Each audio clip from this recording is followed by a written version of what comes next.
ঘটনাটি ২০১২ সালের শীতের রাত। কুয়াশায় ঢাকা চারপাশ। আমি তখন কাশীপুরের নলডাঙ্গা গ্রামে ছিলাম, আমার মামা বাড়িতে। গ্রামটি ছোট হলেও নৈসর্গিক রূপে ভরপুর। এ গ্রামে সন্ধ্যার পর বাতাস থমকে যায়, আর রাত নামলেই শুরু হয় অদ্ভুত নিস্তব্ধতা। সেদিন সন্ধ্যাবেলা আমার মামা মামি এবং ছোট ভাই বোনেরা সবাই আমার নানা বাড়ির দিকে রওনা দেয় আগে ভাগে। কিন্তু কিছু কাজে আমি থেকে যাই আমার মামা বাড়িতে। কাজ শেষ হতে হতে রাত গড়িয়ে যায়। তখন ঘড়ির কাঁটায় প্রায় রাত 9:30। গ্রামের মতো এক জায়গায় এত রাতে একা পথ চলা কেউই পছন্দ করে না, কিন্তু আমার কোনো উপায় ছিল না। আমায় যেতে হতো, কারণ পরদিন ভোরে আমাদের একটি পারিবারিক মিলাদ ছিল। ভয়ে নয়, বরং তাড়াহুড়োর কারণে আমি সিদ্ধান্ত নিয়ে যাওয়ার। আমার মামার বাড়ি থেকে নানা বাড়ি যেতে দুটি পথ ছিল। এক পথ দিয়ে সোজা গেলে নদী পার হতে হয়, সেখানে নৌকা লাগে। কিন্তু রাত গভীর হয়ে যাওয়ায় আমি নিশ্চিত ছিলাম ওদিকে কোনো নৌকা আর এখন পাওয়া যাবে না। দ্বিতীয় পথটি একটু জটিল। জঙ্গলের ভেতর দিয়ে 3টি ব্রিজ পার হয়ে যেতে হয়। সে পথে সাধারণত কেউ রাতের বেলা যায় না, বিশেষ করে একা। কিন্তু আমি সিদ্ধান্ত নেই সেই পথেই যাব। তখনও জানতাম না কি অপেক্ষা করছে আমার জন্য। আমার সাথে ছিল একটি ব্যাগ, তাতে ছিল কিছু কাপড় চোপড় আর আমার ফোন। যদিও গ্রামে তখন নেটওয়ার্ক খুব একটা কাজ করতো না। পথটা শুরুতেই শান্ত ছিল। মাঝে মাঝে ঝিঝি পোকার আওয়াজ শোনা যাচ্ছিল, কুকুরের ডাক, আর মাঝে মাঝে কোথাও গাছে বসে থাকা পাখির ঝাপটার শব্দ। কিন্তু এক সময় আমি প্রথম বৃষ্টির কাছে পৌঁছালাম। বৃষ্টি ছিল লোহার তৈরি, একদম নতুন। এর নিচ দিয়ে বয়ে যেত এক ক্ষীণ স্রোতের খাল। সেতুটি পেরোবার সময় আমার মনে হলো কেউ যেন আমার পিছনে নিঃশব্দে হাঁটছে। পেছনে ফিরে তাকালাম, কেউ নেই। বাতাস থেমে গিয়েছে যেন। চারপাশে নিস্তব্ধতা এরকম, যেন প্রকৃতির শ্বাস বন্ধ করে দাঁড়িয়ে আছে। আমি দ্রুত হাঁটতে শুরু করলাম। বৃষ্টি পার হতেই হঠাৎ আমি লক্ষ্য করলাম আশপাশের গাছপালা, নদীর শব্দ, সব কিছুই যেন গা ছমছমে হয়ে উঠল। মাঝে মাঝে মনে হচ্ছিল ঝোপের আড়ালে কিছু একটা নড়ছে। ঝিঝি পোকা চুপ করে গেল হঠাৎ। আমি থেমে গেলাম। এই নীরবতা ছিল অস্বাভাবিক, যেন কিছু একটা ঘটবে এমন এক অনুভূতি। আমি আবার হাঁটা শুরু করলাম। দ্বিতীয় ব্রিজে পৌঁছাতে তখনও কিছুটা পথ বাকি। পথে হঠাৎ আমি দেখতে পেলাম একপাশে রাস্তায় একটি সাদা কাপড় মোড়ানো কিছু একটা পড়ে আছে। দূর থেকে মনে হলো এটা যেন কেউ শুয়ে আছে। আমি কিছুটা সাহস নিয়ে এগিয়ে গেলাম, কিন্তু কাছে গিয়ে দেখলাম কিছুই নেই, রাস্তা একদম ফাঁকা। আবার পেছনে ফিরে তাকালাম, পেছনেও কেউ নেই। মনের মধ্যে তখন ভয় দানা বাঁধছে, কিন্তু চেষ্টা করছিলাম নিজেকে শক্ত রাখার। দ্বিতীয় ব্রিজে পৌঁছালাম।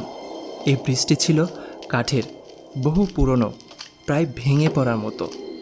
হাঁটতে হাঁটতে কাঠের চির ধরা শব্দ হচ্ছিল, সঙ্গে সঙ্গে আমার হাঁটার শব্দ। কিন্তু হঠাৎ করে আমি স্পষ্ট শুনতে পেলাম আমার পেছনে আরও একটি জুতোর শব্দ। একবার নয়, বারবার। প্রতিবার আমি থামলে সেই শব্দটিও থেমে যাচ্ছে। আমি দ্রুত হেঁটে ব্রিজ পার হয়ে এলাম। এবার বুঝলাম না, কিছু একটা ঠিক নেই। শেষ ব্রিজের আগে একটি ছোট্ট টিলার মতো জায়গা পড়ে। সেখানে গাছপালা ঘন, আর পাশে একটি বড় পুকুর। সেই পুকুরটি নিয়ে বহু গল্প প্রচলিত ছিল গ্রামে। কেউ বলতো রাতে নাকি পুকুর পাড়ে সাদা শাড়ি পরা এক নারীকে দেখা যায়। কেউ বলতো পুকুরে কিছু একটা আছে যা রাতে ডাকে।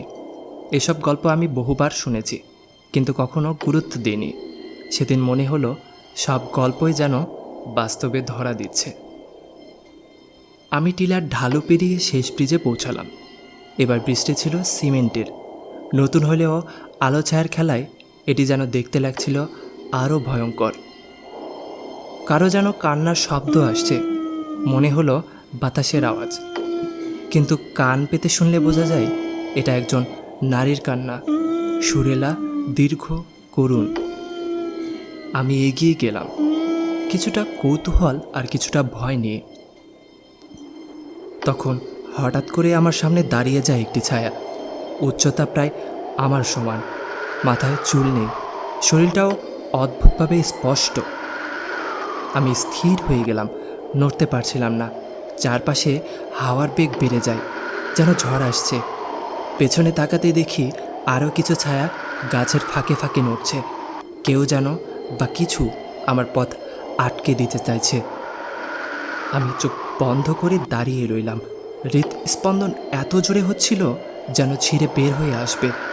কয়েক মুহূর্ত পরে আমি চোখ খুলে দেখি কিছুই নেই।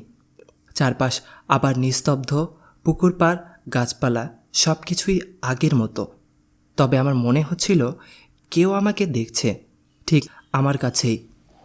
আমি আর দেরি করলাম না, দৌড়ে ব্রিজ পার হয়ে মূল রাস্তার দিকে এগিয়ে গেলাম।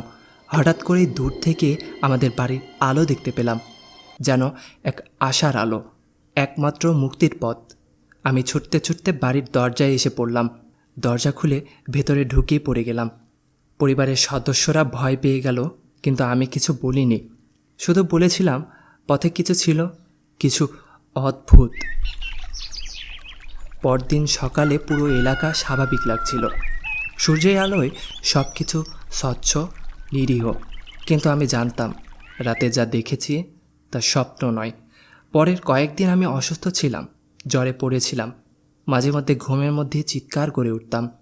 আমি ঠিক জানি না আমি কি দেখেছিলাম, তবে এতটুকু বুঝি সেই ব্রিজগুলো কেবল কাঠ বা লোহার তৈরি সেতু নয়, সেগুলোর সঙ্গে লুকিয়ে আছে এমন কিছু যা আমাদের দৃষ্টির বাইরে থাকে কিন্তু মাঝে মধ্যে প্রকাশ পায়। সে রাত আমার জীবনে একটি দাগ রেখে গেছে। আজও যখন কাশীপুরে যাই, জঙ্গলের রাস্তা দিয়ে আর পা বাড়ায় না, কারণ আমি জানি কিছু জায়গা আছে যেখানে মানুষের প্রবেশ একান্তই অনধিকার।